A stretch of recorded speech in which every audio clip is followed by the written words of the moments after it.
दोस्तों, जो भक्त सच्चे दिल से बाबा के दर्शन करने आता है, बाबा उसके मन की मनोकामना अवश्य पूर्ण करते हैं। तो घुपा वाले बाबा की जय हो। घुपा वाले बाबा का मंदिर दिल्ली सहारनपुर राजमार्ग 709B पर बड़ौद और बागपत के बीच में मौजूद है। लगभग 100 साल पुराना यह मंदिर अपने आप में आस्था का प्रतीक है।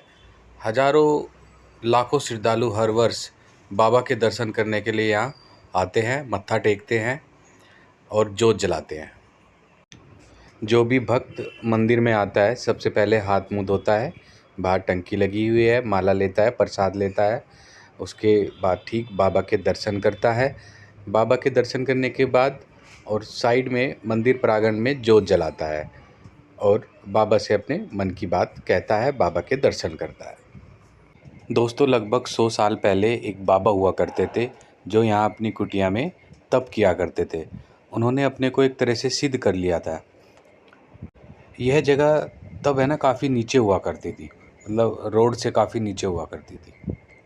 वैसे तो बाबा जी के बहुत किस्से हैं, लेकिन मैं कुछ किस्से आपको बताता हूँ। बाबा जी का एक चेला भी हुआ करता था, गोमद शाह। अक्सर बाबा जी का जैसे कहते थे उसी का आज्ञा पालन करता था। एक बार बाबा जी ने कहा कि भाई मैं ध्यान लगा रहा हूँ और जब तक मैं वापस ध्यान लगा के ना हूँ तब तक मेरे शरीर की तुम रक्षा करना, है ना। मैं अपने शरीर को त्याग दूंगा और मैं कुछ दिन बाद या बाद में आऊँगा, तो जब तक मेरे शरीर को कोई कष्ट ना पहुँचाए तुम इसका ध्यान रखना। 2 दिन बाद 3 दिन हो गए जब बाबा जी अपने शरीर में नहीं आए, तो गोमद शाह उनका चेला डर गया। तो उन्होंने उनको मृतक समझ लिया और उनका अंतिम संस्कार कर दिया। इससे बाबा जी की एक तरह से आत्मा अब बिना शरीर की थी, भटक रही थी। तो वे उनके सपनों में आए अपने चेले के, खूब उसको मतलब फटकार लगाई और फिर उसको शाप दिया कि तूने मेरा मतलब जिस तरह से मेरा अंत किया है, तो तेरा भी आगे वंश नहीं चलेगा। लोग कहते थे बाबा अंतर्यामी थे, उनमें शक्तियाँ थी। लोग तो ये भी कहते हैं कि बाबा जब भी चाहते थे तो यहाँ पर इस जगह पर जब चाहते थे तभी बारिश करा लेते थे। दोस्तों, एक बार की बात है, खूनी वैसा था तो जो लोगों को काफ़ी मारता था, कई लोग घायल घायल भी कर दिए थे। तो वो खूनी वैसा जब इनकी कुटिया के पास आया और इनकी तरफ भी मारने को दौड़ा, तो उस खूनी वैसा को बाबा ने 3 बार कहा कि दुष्ट तू मत मेरे पास आ, मत मुझे हानि पहुंचा और मेरे ध्यान में विघन मत डाल। वो वैसा नहीं माना तो उन्होंने क्रोधित होकर अपना जल की कुछ बूंदें उसके ऊपर छिड़की, तो वो वहीं भस्म हो गया और वो पत्थर बन गया। तभी से लोग जो भी भक्त बाबा के दर्शन के लिए आते हैं वो उस पत्थरनुमी भैंसे के भी दर्शन करते हैं, तभी उनका दर्शन पूर्ण माने जाते हैं बाबा के।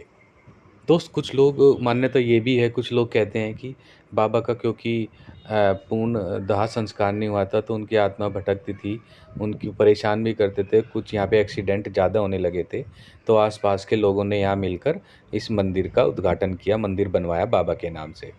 तो तब से इस रोड पर, यहाँ इस जगह पर एक्सीडेंट और दुर्घटनाएं भी कम होने लगी। मित्रों, बाबा का दिल दिल हृदय था ना, बहुत ही कोमल था, कोमल स्वभाव के थे। एक बार एक भूखा किसान उनकी कुटिया में आया और कुछ खाने के लिए उसने मांगा, तो वे अपनी कुटिया में उसका हाथ पकड़ के अंदर ले गए।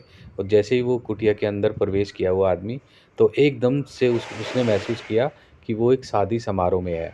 मतलब बाबा में इतनी शक्ति थी, वो शरीर यहाँ रहता था और वो कहीं और पहुँच जाते थे। तो वास्तव में बाबा ने अपने आप को सिद्ध कर लिया था और वो एक अंतर्यामी बाबा थे। तो इस तरह की घटनाएँ जब आसपास के लोगों को पता लगी, तो लोगों का विश्वास, धैर्य और बाबा के प्रति दर्शन उनका करने के बाद मंदिर में स्नेह और आप बढ़ा। जो ये धुनी होती है इसकी राख अपने माथे पे ज़रूर लगाएँ। जो नेगेटिव एनर्जी है, जो आपका हानि पहुंचा सकती है, उनसे आपको छुटकारा मिलेगा और आपकी मनोकामना पूर्ण होगी। दर्शन के बाद ठीक 300 मीटर की दूरी पे जो भैंसा पत्थर बना दिया था बाबा ने, उसके भी दर्शन करें। अब उसके मंदिर बन चुका है और तभी आपके पूरे दर्शन और पूरी पूजा अर्चना तभी पूर्ण होगी। वैसे तो काफ़ी लोग डेली बाबा के दर्शन करने के लिए आते हैं, लेकिन रविवार को ज़्यादा ही भीड़ रहती है और होली, दिवाली आसपास के गांव के लोग बाबा के दर्शन करने के लिए आते हैं। बहुत ही पूजनीय मानते हैं बाबा को और लोग अक्सर देखा गया अपने नए काम की शुरुआत भी बाबा के दर्शन करने से करके ही वो शुरुआत करते हैं। देखो ये मंदिर के ऊपर एक योग का भैंसे का पूरा चित्रण किया गया है, बाबा का भी। दोस्तों यदि आपको कुछ दान दक्षिणा देनी है तो आप गुपा वाला बाबा धर्मार्थ ट्रस्ट का एक काउंटर बना है, वहीं पे आप दान दक्षिणा दें। तो दोस्तों कैसे लगा आपको ये मेरा ब्लॉग? जय गुपा वाले बाबा की। आप जाएं, दर्शन करें और आपकी मनोकामना जरूर बाबा पूरी करेंगे। और मिलते हैं दोस्त अगले ब्लॉग में। कमेंट्स करें।